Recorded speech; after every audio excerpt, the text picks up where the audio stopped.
são coisas feias ou tristes que ele consegue transmiti-las de uma forma bonita, e isso que eu acho que os escritores sul-americanos são muito bons. Olá, eu sou a Mariana Alvim. Bem-vindos ao meu podcast, onde conhecemos diferentes pessoas enquanto leitores. Fiquem por aí, vale a pena. Hoje tenho connosco o Diogo Marques Dias. Oh. Bebe um café direto, mal acorda todos os dias. É verdade, sim, sim. Quando vai correr, adora correr, corridas. Adora uma cervejinha e mariscada a seguir, de preferência no Eduardo das Conquilhas. Epá, de preferência, é que é a recompensa certa. Ok. Já os passeios com o cão têm de ser 1 hora no mínimo e de preferência na praia. Verdade. Muito verdade, check, muito check. verdade, exatamente.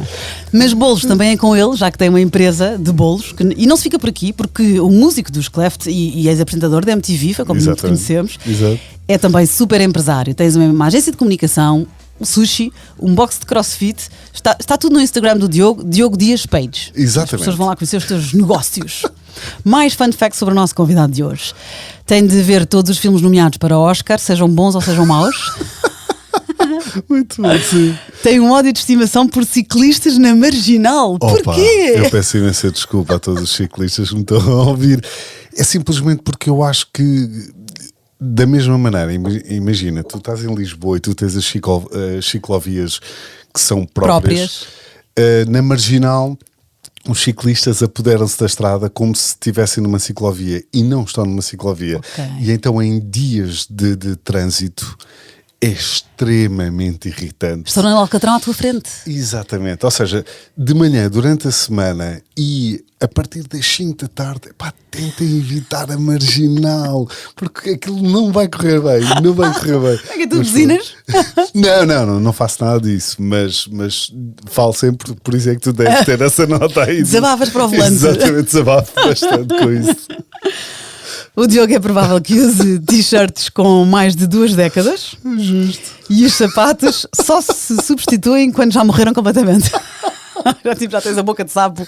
Eu tenho, mas desde pequeno. Aliás, tudo o que é objetos para mim, tipo, desde o carro até roupa, até tudo, eu uso até rebentar. Mas isso é uma maravilha, não és materialista? Isso é ótimo. Não, mas quando é para ser, eu sou. Ok. Se é que me entendes. Tipo, ou seja, eu não vejo. Se eu gosto muito de uma coisa e quero, eu aí gasto dinheiro. Mas depois dura muito. Pá, depois tem que durar. O teu telemóvel dura quanto tempo?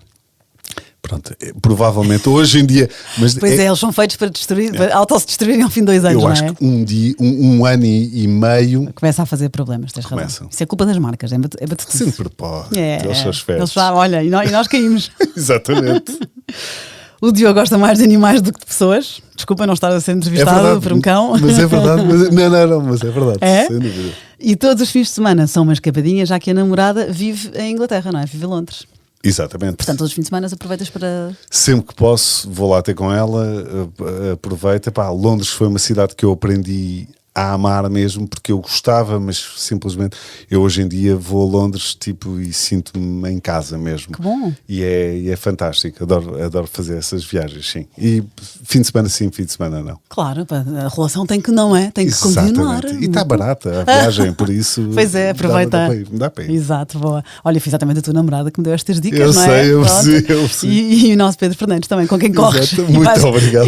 E vais às conquilhas a seguir. Exatamente. Então, Diogo Dias, hábitos de leitura. Ora, portanto, eu antigamente eu lia bastante e gostava muito de ler. Aliás, eu a partir dos meus 14, 15 anos é que comecei a ler mais. Antes disso era um sacrifício.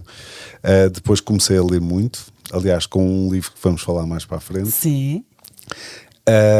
E a partir daí ganhei uma paixão pela leitura e tinha um ritual todos os dias antes de ir para a cama de ler pelo menos não sei quantas páginas. Até só os olhos. Exatamente, até aguentar. E depois, nas férias, também reforçava essa leitura. Verão era ponto alto de leitura. O que é que acontece? As redes sociais apareceram, essas coisas todas. Nunca fui muito agarrado às redes sociais, mas sempre gostei muito de produzir coisas e de gravar e de editar e por aí fora. Então este novo conceito, não tenho TikTok, mas este novo conceito dos Reels do Instagram fascina-me de alguma maneira. E é impressionante quanto tempo é que eu sou capaz de ficar ali a fazer zapping. E sem querer, não é? Vou só ver um bocadinho e de repente passou meia hora. Meia hora quando é meia hora, exato. Ou seja, graças a isso ando a ler pouquíssimo, por isso eu sinto-me um bocado não sou digno deste podcast, mas no entanto eu vou tentar estar à altura, digamos assim. Mas nós falámos antes, claro, e o Diogo disse-me isto. O Diogo disse que hoje em dia perdi muito o hábito de leitura, e o que eu disse foi, primeiro, obviamente, só vens se quiseres. Sim. Mas há muitas pessoas que estão exatamente como tu, não é? Não é só o Reels, é o Netflix, é todas as... Sim. Temos acesso, ainda para mais é só next e vês o próximo, não é? Verdade. Não é? Tenho que esperar uma semana para o próximo episódio, isso já não existe. É conteúdos a mais, não é? É conteúdos a mais e é mais fácil e estamos cansados, claro. Mas depois, o que é que acontece? Continuas a dizer continuas a saber que gostas de ler e deste-me respostas giríssimas, mas espera, mas tens livros que tenhas gostado especialmente? Tenho imensos. Então, bora aí conversar. E vamos sair daqui. Eu fiquei também curiosa com alguns dos livros que tu nos trazes hoje. Então pronto, autores favoritos, falaste-me, conta lá, nas depressões dos russos. Pronto, exatamente, agora é um bocadinho mal estarmos a falar dos russos, mas pronto. Mas na verdade o inimigo é o Putin. Exatamente, é o Putin, coitado dos russos, não tem culpa nenhuma. E estes autores já morreram alguns, portanto... Alguns? Todos? Todos os que tu referes, sim. Mas epá, eu tive um fascínio, tive ali uma altura de fascínio pela literatura russa. E eu andei, não sei porque que me aconteceu, mas eu basicamente foram 2 anos, 3 anos em que só li autores russos e gostei muito. Eu sou da geração de 80, geração daqueles que gostam de sofrer sem causa, simplesmente aquela depressão sem ser depressão. Mas foi na adolescência. Sim, exatamente. Okay. É aquele quando começa o movimento grunge, aquela cena, Nirvanas e Pearl Jam, parece que o pessoal... Ninguém nos compreende. Exato, somos incompreendidos e era aquilo tudo. E então eu deixei-me levar muito por aí. E os russos são 100% depressivos. E os russos dessa altura, tipo século XIX ou coisa assim, epá, aquilo era surreal. E então, provavelmente se eu tivesse que... Um dos autores que eu mais gosto é dessa altura, é o Dostoiévski. Pá, gosto muito de Dostoiévski, gostei de Tolstói também, gostei imenso. Por exemplo, era impensável na minha cabeça ler Gogol. O Gogol ficou maluco nos últimos tempos de vida e queimou metade do manuscrito que já nem me lembro do nome do livro. Eu li aquele livro todo e o livro é gigante e depois chegas ao fim e não tem fim. Ou seja, é uma dor gigante. Mas, no entanto, eu estava tão imbuído na cultura russa que quis ler tudo. Mas tu eras um adolescente sozinho ou também tinhas a tua vida social? Tinhas amigos, X à noite? Tudo. Ok, havia os 2 Diogos. Vá. Sim. Na verdade são muitos, não é? Não são só 2. Eu acho que simplesmente é quase como tu incorporares uma personagem, ou seja... Uma parte de ti. Exatamente, da mesma maneira, quando eu compunha música que dava-me para o lado triste, não me dava para o lado alegre, da mesma maneira, eu quando lia gostava do lado triste. Agora, cá fora era um rapaz saudável. Conseguiste exatamente. Não te fechaste num remoinho negativo. Não, ainda bem, para perceber, para conhecer o leitor, lá está. Isso é verdade. Não, mas isso não, ou seja, acho que tive uma infância extremamente normal, mais normal do que o comum, e fui uma pessoa abençoada, tanto em família, com os amigos, com tudo. Tive uma infância bastante saudável. E nós brincamos que era o grunge, não era moda estar deprimido, porque isto ainda faz parte, obviamente, e até na adolescência, sobretudo na adolescência, é uma idade difícil. E tu entendias-te com estes autores, imagina, eles escreviam algo e tu dizias, é mesmo isso que eu sinto? Ou não? Ou era só, não estou sozinho nestes pensamentos que ninguém sabe que me passam pela cabeça e eles também têm este mundo escondido?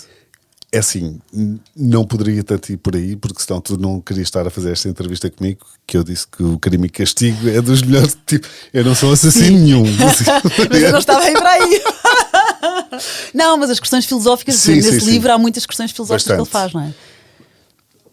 Ou seja, não me rejo por elas, mas gosto de pensar sobre elas. Por exemplo, eu sempre tive uma cá está, também pela música e por escrever as minhas próprias letras, eu tinha muito a questão de que sempre que lia tinha um bloco de notas sempre para assentar aquelas frases que me deixavam pensativo. E algumas delas, inclusive, nem sei, mas no meio de letras de Cleft tu tens lá frases que não são minhas, de certamente, tá? Que eu ia pegando. Inspiravam-te. Exatamente. A única coisa é eu acho é que tu tens que estar no mood.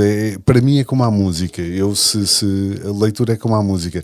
Se eu estou numa altura mais eufórica, se calhar preciso de ouvir um determinado tipo de música. Se eu estou numa altura mais depressiva, preciso de ouvir outro tipo de música. A leitura passa um bocadinho por aí também. Por exemplo, cá está. Da mesma maneira que eu tive a fase dos russos, eu tive a fase também da América do Sul e da África. Provavelmente foi no verão que eu tive essa fase. Estou animado. Exatamente. O calor, a pele, aquilo tudo, pronto. E era quem? O Gabriel Garcia Marques, tu disseste? Esse aí, o Gabriel Garcia Marques, o Jorge Amado, a cultura sul-americana, o Luís Púlveda, para mim foi extremamente marcante.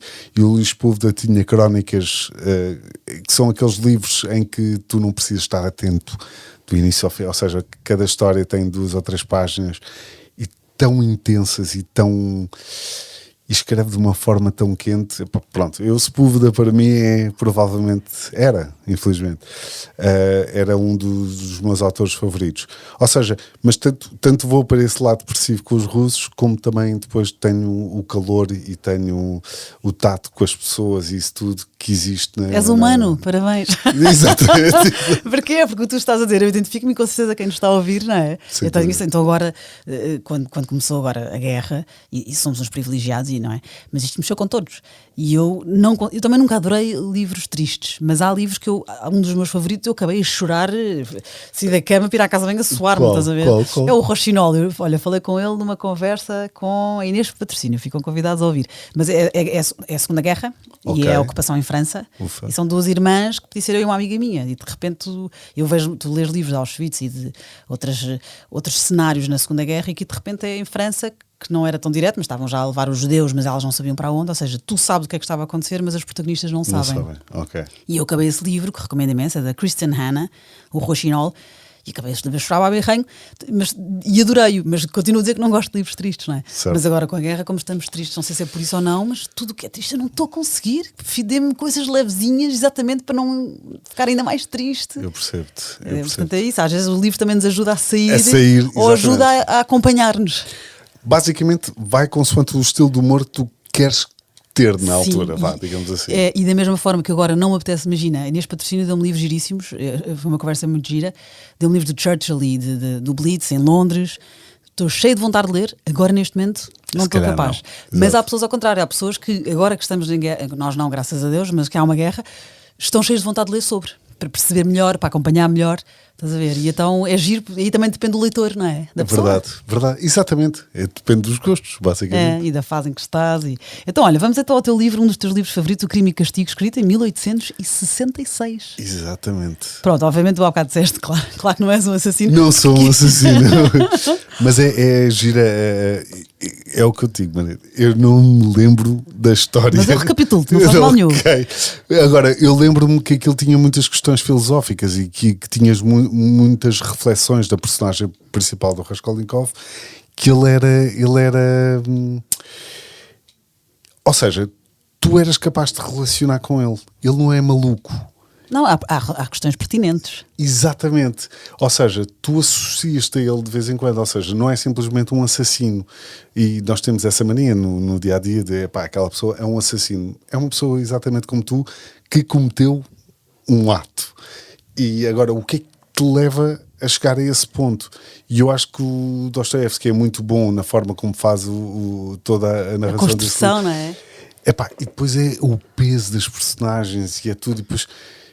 eu não me lembro bem, mas eu ajudo-te. Ajuda. Porque aqui era, na verdade, quer dizer, nós falamos de um assassino, estavas a pegar nesse exemplo, há pessoas que simplesmente não têm espinha dorsal e há ali um chip no cérebro que desligou, não é? Também é verdade. Aqui não era o caso deste protagonista, que era o Rodion Ramanovich, eu não sei dizer, obviamente não tenho bom sotaque, Raskolnikov. Que já nos vai explicar porque é que isto era o teu pseudónimo também.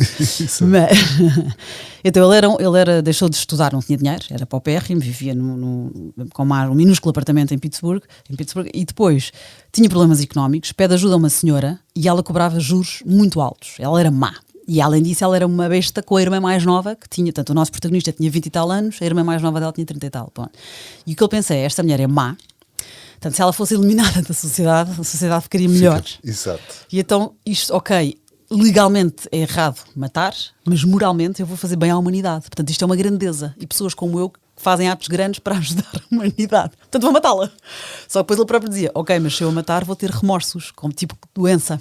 E então lá está, isto é esse o castigo, se eu conseguir matá-la. Exatamente. E ele mata. Exatamente. Agora olha, spoiler. Não, mas sim, na verdade caso, está na sinopse, porque no próprio assassinato há uma surpresa que é aí que não vamos spoiler. Isto é muito mais do que nós estamos a contar. Mas é que é isso, ou seja, se nós formos. Eu por acaso agora é curioso tu teres dito isso, que é, eu brinquei muito com, que não se deve brincar, mas pronto, a história do Covid que eu estava a dizer, era fixe, era que o vírus fosse lá por ruindade. As pessoas que são ruins apanhassem o Covid, era bom que o vírus fosse inteligente a esse ponto. E aqui acaba por ser essa análise, não é? Da sociedade, que é tipo, realmente pá, é errado, mas não deixas de ter a sua cota de... Sim, que há pessoas que realmente são más, não mereciam viver, não é? Enfim, não estou a afirmar, estou a afirmar no ponto de vista da pessoa. Mas sim, dia temos de ter cuidado. Porque temos, cuidado. Com certeza, não. Há pessoas que só deviam ser mais boazinhas. Se bem que neste momento há um líder no mundo que eu acho que toda a gente deseja. Exatamente. Deseja-lhe mal, mas nem vá, mais. mas sem dúvida. Mas é gito, agora disseste uma coisa engraçada, que é que fosse um vírus que atacasse só os ruins, e já lá vamos, mas vou deixar para o fim, mas tens outro livro que é ao contrário, que é houve um vírus que atacou pessoas que ficaram ruins por causa disso.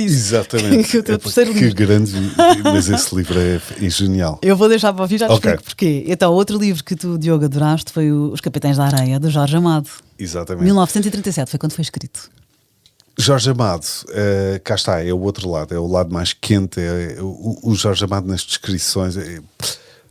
Uma pessoa lendo Jorge Amado está a sentir, é muito descritivo, é muito sensorial, e isso aí eu gosto imenso do Jorge Amado.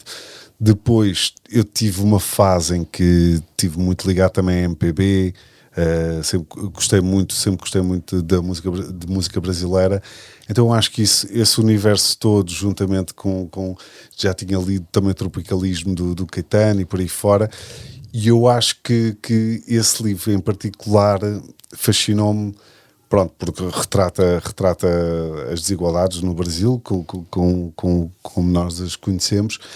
Mas, no entanto, é isso, é todo o universo quente que o Jorge Amado são coisas feias ou tristes que ele consegue transmiti-las de uma forma bonita, e isso que eu acho que os escritores sul-americanos são muito bons.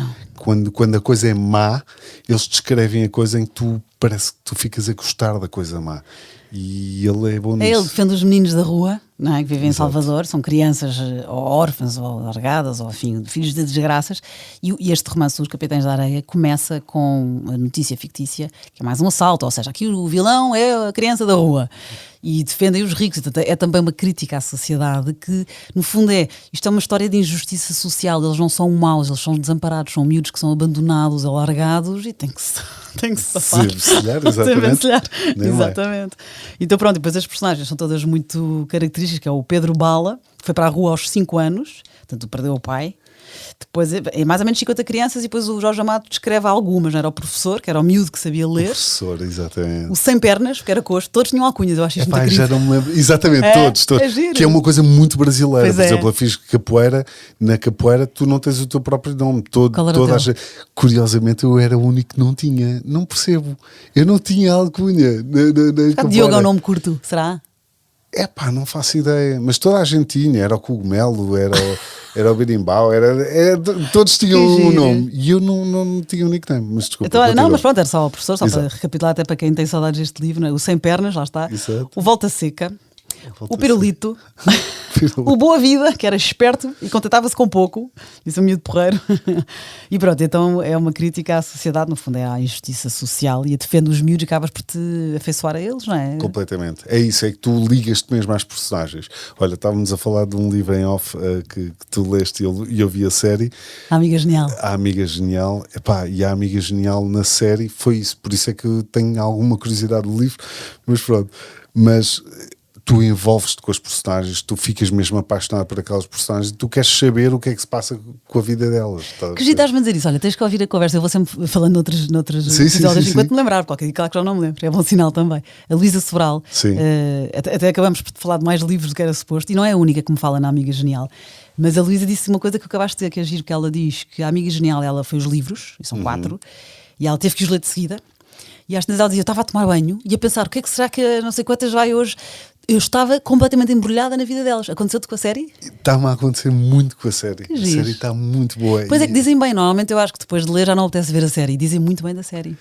Eu acho que vale a pena. Aconselho Okay. Vale a pena. Vale a pena. Olha, tenho que voltar um bocadinho atrás, porque agora estavas a dizer que na capoeira Sim. todos tinham alcunhas menos tu. Mas tu falaste, e agora já me estávamos a esquecer disto, por causa do apelido do protagonista do Crime e Castigo, Exato. que é Raskolnikov. Conta lá, tinhas um pseudónimo, portanto não te deram alcunha, arranjaste tu uma. Arranjei uma. Não, porque basicamente para algumas músicas que eu fazia que não queria assinar como Diogo ou como os Cleft, então arranjei um alter ego que era o Ivan Petrovich Raskolnikov. Facílimo, simplicíssimo. Que era mesmo só para complicar. E era o quê? Eram personagens de diferentes livros de autores diferentes. E eu acho que o Raskolnikov então era do é o apelido do protagonista do Crime e Castigo, do Dostoevsky. E os outros? Conta lá. E eu acho que o Ivan era de um livro do Pushkin e o Petrovich ou era do Tolstói ou era assim de uma coisa dessas. Pronto. E eu achei piada, ou seja, ia buscar os nomes de cada personagem principal e metia no então diz lá, Ivan Petrovich Raskolnikov. IPR. Estou a tentar simplificar, porque IPR, eu não queria decorar. Exatamente. Eu não queria decorar essa alcunha complicada. E isso era o quê? Assinavas as músicas que escrevias para os Cleft? Músicas que eu não queria assumir. Dizer que era o Diogo? Exatamente. Aí punha Ivan Petrovich. Por vergonha? Porquê? Porque não tinham muito a ver com o estilo que eu andava a fazer. Ok. Pá, normalmente, por exemplo, eu aventurei muito a fazer, por exemplo, músicas de hip-hop e isso, que não tem nada a ver comigo e com os Cleft. Então, tipo, isso tudo assinava com... E os Cleft tocavam hip-hop? Não. Ok. Então, alguém tocava as tuas músicas? Essas músicas... O que é que acontecia a essas músicas? Gravava, eram jingles, eram coisas de publicidade. Que giro, ok. Não conhecia essa faceta. Exato. Fazia assim jingles e... Mas estás ligado à música, não? Ainda é a tua... Ainda estou ligado à música neste momento pela agência de comunicação. Nós fazemos comunicação de música. Ok, fazes agora... como trabalho... Produzes música para... Exato. Não. Ou seja, nós neste momento na agência o que fazemos é, por exemplo, o Maluma vem cá, nós estamos a tratar de toda a comunicação do Maluma. Boa. Ou os Now United, por exemplo, somos nós que fazemos toda a comunicação. Fenómeno. Exatamente. Eu peguei nesses dois internacionais só para mainstream reconhecerem. Exatamente. Okay. Ou seja, nós fazemos a comunicação relativamente a Cleft. Estamos mesmo parados. Neste momento não produzo praticamente música. Ok. Voltará. Sim, ou seja, em casa vou fazer das minhas coisas, mas Cleft mesmo, pá, estamos, é normal. Sim, ok. Fazes. Voltemos aos livros. Então. Exato, peço desculpa. Não, eu é que estou a desviar. Crime e Castigo, Capitães da Areia do Jorge Amado. O Jorge Amado, para os mais distritos, foi quem escreveu, e tu há pouco falaste que ele era muito visual e realmente foi parar à televisão e ao teatro e houve adaptações de todo o género. Fez a Tieta do Agreste, Gabriela Cravo e Canela, Dona Flor e os seus 2 maridos, que foi uma personagem muito popular no Brasil. E o Jorge Amado chama-se Jorge Leal Amado de Faria. Não fazia ideia. Que bom, ainda bem. Bom. Eu adoro descobrir estas coisas, depois não decoro nada, mas adoro descobrir. Muito bom, muito bom. Outro autor teu favorito é o Miyakoto. Provavelmente foi a última paixão que eu tenho, sim. Mais recente, descobriste depois, ok? Sim, bastante. Depois dos russos, claro, exato. Muito depois, exatamente. Porque eu achei graça ao estudar aqui a matéria. Então, o Jorge Amado e o Miyakoto, ambos, pelo menos publicamente, começaram a escrever aos 14 anos. Giro, muito giro. Andavas tu a ler os russos, andavam eles a escrever. Tu faço umas pesquisas mesmo. Prepara a matéria toda. Porque eu aprendo imenso com estas conversas, adoro. É ótimo. E às vezes não preciso dar essa informação, às vezes são curiosidades que eu acho giras. Então pronto, o Jorge Amado, aos 14 anos, com amigos, fundou a Academia dos Rebeldes, que a ideia era renovar a literatura e fundavam revistas para isso, onde ele já escrevia. E depois tirou direito e foi jornalista e comunista, deputado, aliás, é público, não é? Sim, sim. E o Miyakoto, também aos 14 anos, publicou os seus primeiros poemas. Aos 14, já viste? Giro. Surreal. E agora há livros de antologias de poemas antigos dele que ele próprio diz, já não é dos 14 anos, serão mais recentes, mas ele próprio diz, já não me identifico com esses, mas foi uma fase da minha vida. E então há antologias mais recentes de poemas, imagina, dos anos 80, sim. Um livro pequenino que ele tem, que ele diz, já não me identifico, já não sou esse poeta, essa pessoa. Mas pronto, mas foi numa fase da vida dele. Exatamente. É giro. E ele era o Mia Couto, filho de imigrante português, que era o Fernando Couto, jornalista e poeta, portanto já pertencia ali aos círculos intelectuais da cidade. E o Mia Couto estudou medicina 3 anos. Pois, eu tinha ideia, eu tinha. É que isto depois traz traços para a sua personalidade, para a sua escrita. Depois foi jornalista, depois volta para a faculdade, tira Biologia, não sabia nada disto do Mia Couto e também sou fã. É giro, curso de Biologia, especialidade em Ecologia. E hoje dá aulas, enfim, dá aulas depois disto de Ecologia nas faculdades. Sim. Isso eu não sabia, pensava que era. Ok.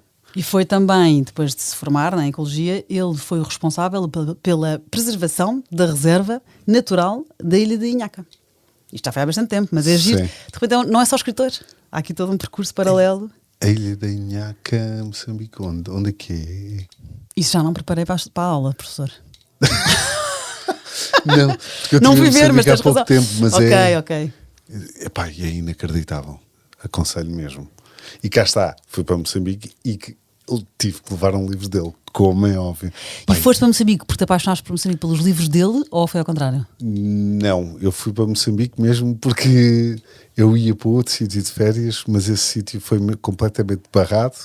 Mas, curiosamente, já andava a ler muito Mia Couto, porque cá está, a Mariana, a minha namorada, ela sempre gostou muito e ela disse-me, tu vais gostar disto, de certeza absoluta. E o primeiro livro que eu li dele, já nem me lembro qual é que é, mas adorei o livro e adorei as expressões e adorei... Eu brinco com as palavras. As palavras que ele inventa são um sonho, é maravilhoso, eu gosto imenso. Olha, o primeiro romance dele chama-se Terra Sonâmbula, foi escrito em prosa poética, foi esse que leste. Olha, pronto, então é o primeiro dele. Exato. Foi escrito em prosa poética e ganhou um prémio e foi considerado um dos 10 melhores livros africanos do século XX. Grande elogio. Mas é muito bom, ele é muito bom a escrever. É especial. Sabes que eu conheci-o pessoalmente. A sério? Porque ele estava na Feira do Livro, eu estava lá a trabalhar e claro que tive que me ir apresentar. Então depois ofereci ao meu irmão nos anos um livro do Mia Couto e pedi para ele assinar. Sim, e é uma simpatia. Claro que pedir autógrafos em 5 minutos de conversa são todos simpáticos, com certeza. Mas é um encanto. Sim, então não. E eu não tenho muita coisa do Star Crush, mas com autores tenho. Conheci o Mia Couto. É sério que tens. Mas depois com alguns autores, sim. Que é aquela coisa tipo. É giro, sim. São simpáticos. Sim.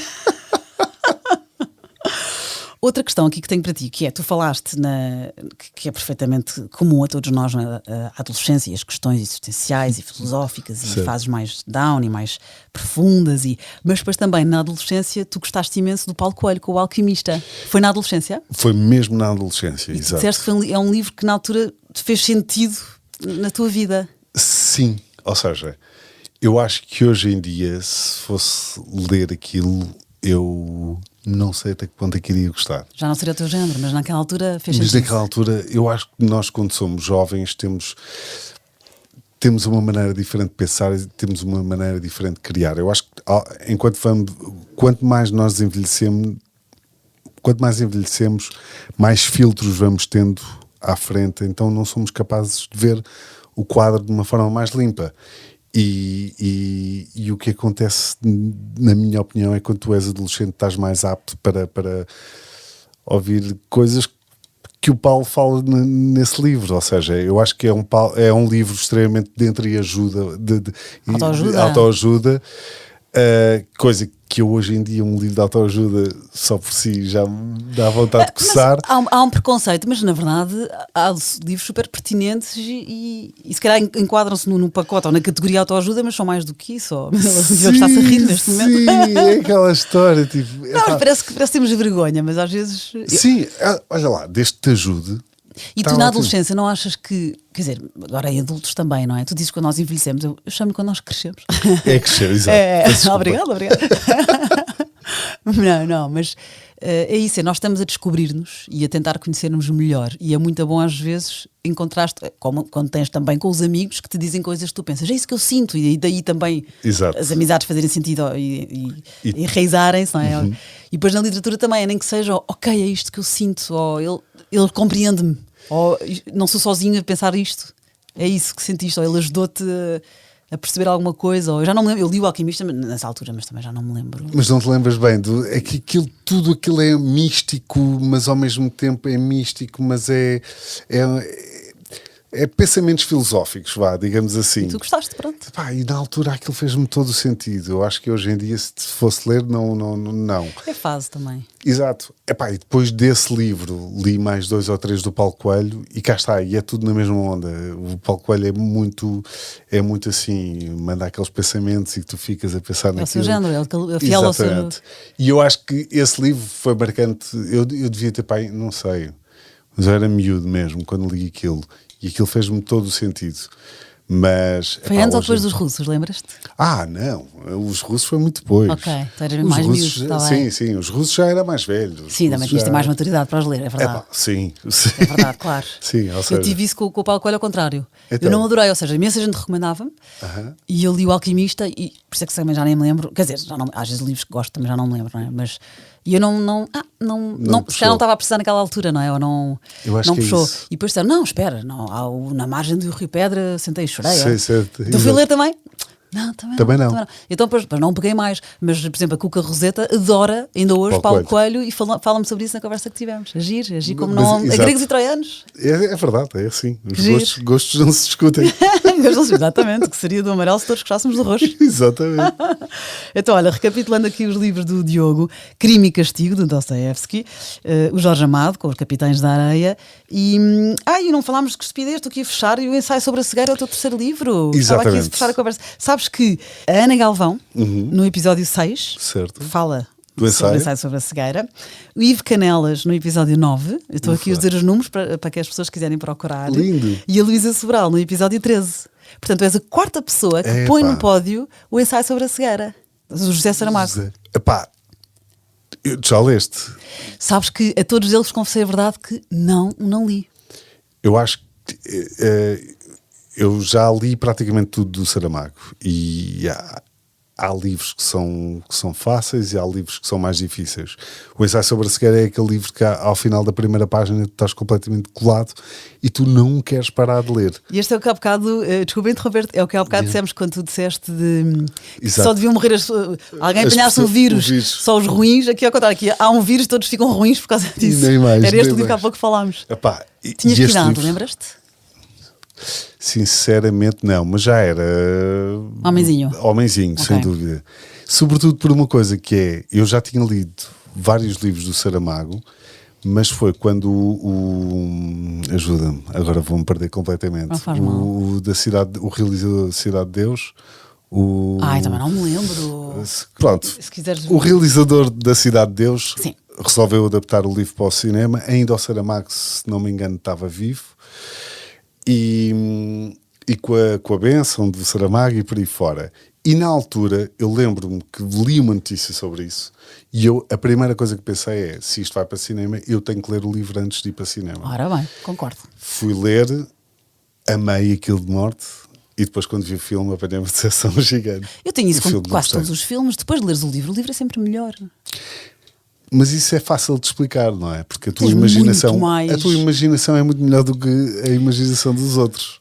Entre aspas. Ou seja, é a interpretação dos outros. Eu quando ele apresenta-me as personagens, nada daquilo estava na minha cabeça. A minha cabeça tinha feito outras personagens completamente diferentes. Ou seja, logo aí corta-me ali uma vibe. Depois houve ali uma outra coisa que ele fez que eu não gostei muito. Mas curiosamente ele lançou um desafio para fazer a banda sonora. Ele quem?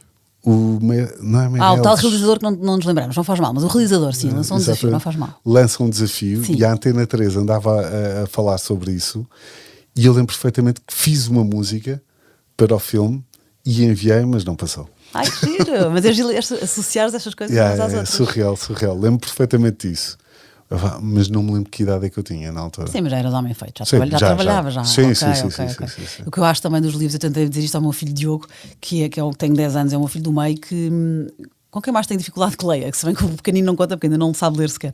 Mas, por exemplo, o Diogo adora o Harry Potter. Certo. E eu tentei explicar-lhe que, apesar de ele ter visto, e foi um erro, deixá-lo ver o filme primeiro. Pronto, mas ele quando viu o filme ainda era mais pequenino, ainda não lia bem. Eu tinha que lhe tapar os olhos nas fases mais perigosas, mais assustadoras, não é? A cobra e os cães, e eu lembro de tentar explicar ao Diogo, um filme tu vês numa hora e meia. um livro, tu lês em muitas horas, que é que eu fui dizer, não assustei a criança, mas para dizer, há muito mais. Então Harry Potter, que é riquíssima, ela é super criativa. Ótimo. E então é isso, eu acho que o livro traz-te muito mais mundo e ideias e subenredos e eu acho que também é essa razão pela qual os livros são sempre melhores. Sim. É giro tu dizeres também isso, realmente se calhar imagina de uma forma e o livro desilude e o filme desilude e o filme também às vezes tem que resumir, então corta coisas importantes. Completamente. E as descrições, ou seja, eu acho que também quando tu lês uma descrição e tu estás a sentir aquilo que estás a ler, é completamente diferente do que estás a ver uma imagem que é uma imagem, simplesmente. Não te vai transmitir a mesma coisa que se tu estiveres a ler o que está a acontecer, porque tu estás a imaginar e estás a criar a cena na tua cabeça. Ou seja, é o teu imaginário contra o imaginário de um realizador. Estás a ver? Pois, uma coisa, pois é, agir, é um ponto de vista agir. É diferente mesmo. Boa. Olha, então agora sim vamos recapitular os três. Okay. Que já me ia esquecendo Exato. Então, Crime e Castigo, Capitães da Areia e mais um ensaio sobre a sequer aqui no pódio do Vale a Pena. E eu no fim tenho uma surpresa, que eu ofereço um livro aos meus convidados. Uau, o que é que vem aí? Então, eu ia dar a escolher, mas eu acho que na verdade já sei qual é o mais adequado, mas ao menos vou-te dar a escolher. Então, tu como grande fã do Miyakoto e como andas com muitas pessoas neste século XXI, mais atento ao Instagram, que sempre perdemos o ritmo da leitura, é um bocado como ir ao ginásio, não é? Quanto menos vais, menos vais. Verdade. Pronto, e então eu trouxe-te um livro do Miyakoto para oferecer-te. Agora, ou não tens nenhum, ou tens algum e escolhes, ou então eu vou dizer, então tenho aqui comigo O Caçador de Elefantes Invisíveis, ou Raiz de Orvalho e de outros poemas. Este foi o que eu te falei há pouco. Raiz de Orvalho e outros poemas é uma antologia de poemas que ele escreveu nos anos 80. Ok. E que depois ele diz, a data de hoje já não sou bem esse homem, mas ok. É uma antologia é um livro assim mais pequenininho. E O Caçador de Elefantes Invisíveis também é contos, para te voltar ao ritmo devagarinho. Então acho que vou para esse. É, para os contos? É, sem dúvida. Então pronto, O Caçador de Elefantes Invisíveis Muito é uma antologia obrigado. de contos. E o Caçador de Elefantes Invisíveis é o nome de um deles. E pronto, isto foi publicado numa revista e depois o próprio autor, o Miyakoto, fez uma revisão e publicou esse livro. Adoro contos. Que bom! Olha, obrigado, Diogo. Gostei muito. Não, obrigado eu e peço desculpa por não ter trazido um presente. O que seria? Então, não é Natal. Agora estou-me a sentir mal. O que seria? Olha, muito obrigada. Obrigada pelo convite. Obrigada por quem está a ouvir. Para a semana a mais. E este último, já sabem, é O Caçador de Elefantes Invisíveis do Miyakoto.